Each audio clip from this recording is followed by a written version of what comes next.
Good morning, and welcome to In the Word Wednesday with Pastor Ron. I'm Pastor Ron Bupp here at Red Oak First United Methodist Church in Red Oak, Iowa. And this is our first attempt at live stream broadcasting, so I beg your indulgence as we go through our own learning curve here.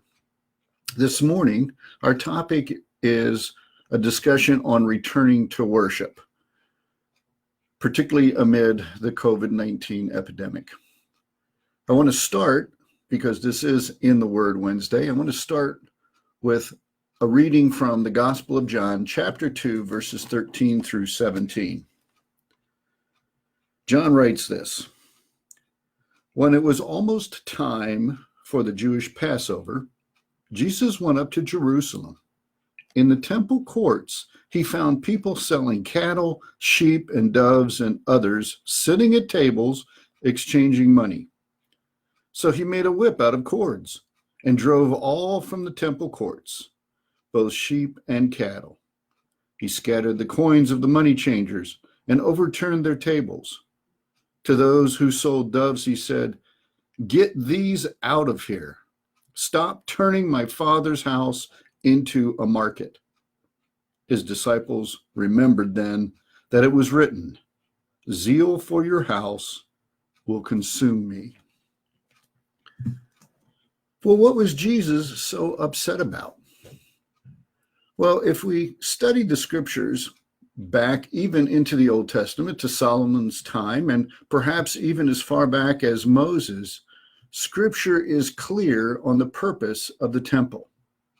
There is a right way and a wrong way to worship. The right way is we come together honoring God. We come together to glorify God. We come together to show our thanksgiving to God.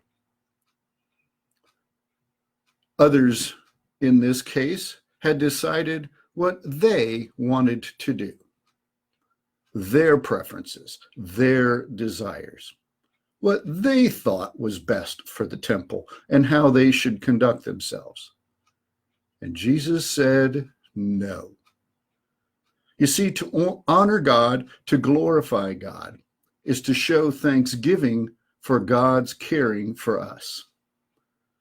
And we enter into worship then in love and caring for others. Now, Red Oak First United Methodist Church is not the Merc. It's not the Rainbow Cafe. Fellowship among believers is very important. But we're coming back on June 7th.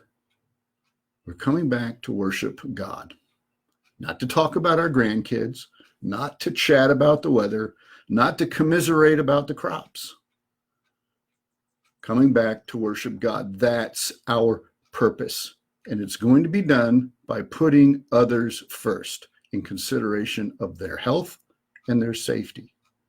You see, all throughout Jesus' ministry, Jesus was doing the Father's will. And doing the Father's will meant that love of others always came first. And so as we move forward in reopening the church, this is the way we'll do it. Now, with this in mind, let's talk a little bit about coming back here at Red Oak First. Now, we've produced two documents, one called Coming Back and the other titled Sunday Worship, Returning to Sunday Morning Worship. And these two documents are on our website, they're on our Facebook page, and they'll be coming out in our newsletter. So I encourage you to read those, and if you have any questions, give us a call. But I'm going to be using the Sunday Morning Worship document to expand and try to explain a little bit about what's behind these guidelines as we come back. We are going to return in phases. Nobody has ever gone through something like this. Nobody has ever led a church through this that's living anyway. And so we're going to return in phases because we're going to have to learn as we go. There are a lot of considerations. And so the first step, the first phase, will occur on June 7th when we come back to worship. Now, let me begin by saying the virus is still out there. So if you have symptoms of COVID-19, please stay at home. If you get up on Sunday morning and think you're going to come to church and you're not feeling well, you're feeling ill, please stay at home. And if you fall into the most vulnerable category as defined by the CDC and the government, we encourage you to go ahead and worship at home. You see, even though we're coming back to live worship, in-person worship, we're going to attempt to live stream the services and to record them and put them up so that you can worship pretty much at your own convenience in your own home. Well, as I said, we're going to come back on June 7th. So using the Sunday worship document that you have available to you, I'm just going to go through and review and expound on some of the points. The first is there's only going to be one service. When we come back on June 7th, it'll be the 10:30 a.m. service on Sunday morning in the main sanctuary. The reason for this is that when we considered, when I say we, let me take a step back and say that these were not my decisions at the request of the conference, the bishop. Each church is supposed to put together a re-entry team made up of church leaders and health workers, if you have them in the church, and using the guidelines provided by the conference. And so we did this here at Red Oak First. We got together and we looked at this and we decided that we would start off with just the one service. Why? Because of the cleaning and the disinfecting that needs to take place after a group of people come in, after each service. And so we just don't have the manpower, as it were, to have a bunch of services. So we're just going to have the 10:30 service that begins on June 7th. And we will continue to review things as time progresses. Social distancing is the next topic. First of all, it's good news. Families can sit together. Now, you wives out there may want your husband sitting further away from you, but families should sit together and you will be able to sit into the pews together. But we will have to keep 6 feet of distance between ourselves, our families, and others. This means, if you're familiar with our sanctuary, that we won't be able to use all the pews. You see, the pews are fairly close together. And so some of the pews will be blocked off to allow for social distancing. And if we happen to fill up the main floor, the balcony, the north balcony, has been cleaned. It is ready, and we will be using that for worship as well.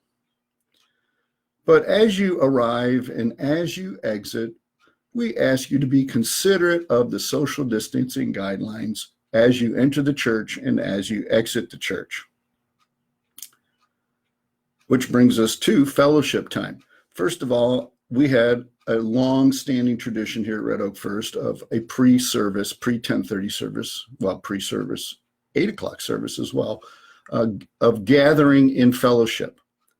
Well, certainly cramming 30 or 40 people into the lounge behind the sanctuary, as we do on a routine Sunday morning, isn't very conducive to social distancing.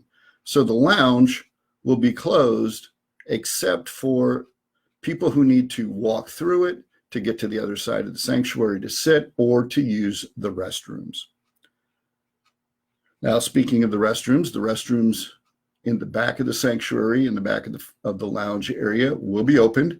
But in this case, we will have restroom attendants. They will be sitting on the outside, and they will be available to go in and to sanitize the restroom between uses. This isn't supposed to take very long, but we certainly ask your patience in this regard. Now, when it comes to touchables, in the pews, you know that there are many things that we touch and pass. Well, we don't want to do that. We don't want to spread any kind of germs. So Bibles and hymnals will stay in place because we view those as things that individuals will be picking up and maybe using on their own, putting it back, and then during the week, we will wipe those down. But things like the attendance pads, envelopes, pencils, children's coloring books, things like that, anything that might be touched by more than one person, those are just going to be removed. Which brings us now to the offering plates. We will be taking an offering because we're good Methodists, but we won't be passing the offering plates. Why? Because we don't want everybody touching it and then other people touching it and possibly passing on any kind of germs. There will be a receptacle of some sort sitting out in the narthex in the north lobby, where as you enter or you exit the building, we would ask you to drop your offering off in that. But we will be honoring and our offering during the service, but we just won't be taking it physically.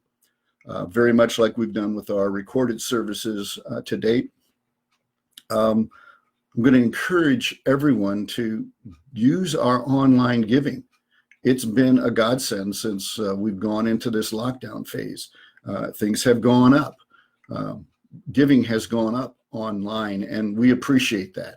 And it's an easy way to keep up with your giving and not get behind. Now, the subject of children. We love our kids. We love all of our children. One of my favorite times is when the little ones come up and give me a hug as their pastor. And it breaks my heart that I haven't seen them for a while. I know that there are many of our members who just love having the kids here. But let's face it, kids don't social distance. And we don't want any of our kids to get sick, not with COVID-19, not with anything, because nothing can break your heart quicker than a child who's sick. And so if you're going to bring your children to church, we really ask you to keep them with your family. We don't really want them running around. Not that we don't love them, not that we don't care about them, but we want to keep them safe. I know as parents, you want to keep them safe. So we ask that you keep them together. Now, another consideration if you have children is to continue to worship at home, because the services will be recorded and or live streamed, and you can watch those. And I will be including, as the pastor and as part of the service, a children's time. We won't be doing it like we have in the past, where the children come forward and sit with me up in the chancel area. But I will have a children's message specifically for the kids. The other thing to note is, because we can't congregate in any form or at any age, then there won't be any nursery, at least for the time being. The subject of masks. Masks are not required. Masks are optional. But we strongly encourage you to bring a mask with you. As we discuss the issue of masks, number one, most people don't want to try to sing with a mask on. But if something happens that we need to go into the weather shelter, either downstairs or take some of our older folks into the upstairs shelter area, we're going to have masks on. Now, we will have additional masks in the shelters in case of a weather emergency, but it's always better to have your own available so that as we start moving together, you can protect yourself and others by keeping a mask on. Holy Communion. It's our tradition on the first Sunday of each month to do Holy Communion, and we will be doing that on June 7th. June 7th is the first Sunday of the month of June, but we will be observing it a little bit differently. We will have the liturgy. I will do the breaking of the bread and the blessing of the elements at the front of the sanctuary, as I always do.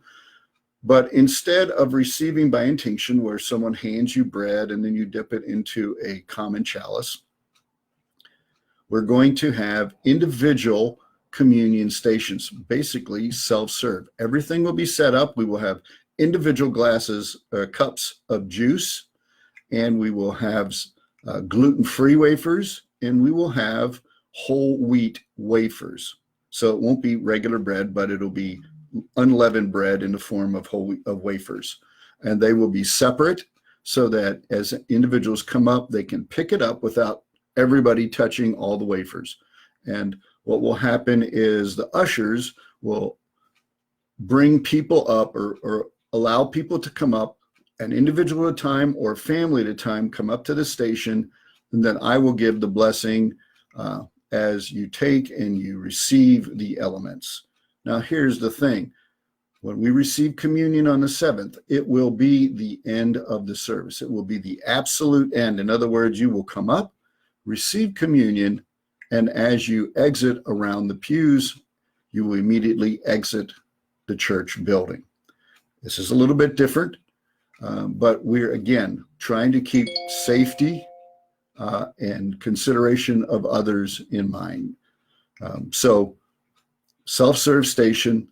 And the other thing to remember is we will have a full contingent of our ushers in place. Those will be the individuals wearing blue vests that say usher on them to help assist people and to guide them throughout the service, before and after the service as well. The other thing to remember about us coming back is that we're coming back in phases. So right now, other than the office being opened during regular office hours and necessary meetings of the leadership, there will be no other activities, just not right now. That includes Sunday school for both adults and children. That includes youth group. They just won't be taking place. But we will keep you posted, because the reentry team will always be talking and considering things as we get additional information from the public authorities and from the bishop's office. So let me conclude by once again saying, if you have symptoms of COVID-19, please stay at home. If you're feeling ill on Sunday morning, please stay at home. And if you're in the most vulnerable category of individuals, we encourage you to stay at home and worship online with us. So as we go down the road, I beg your prayers for me as your pastor, for the reentry team as we consider all these challenging issues that the church has to face, and for your fellow congregation members. So I'm Pastor Ron. God bless you and your family. May God keep you and your family safe and healthy. Goodbye for now.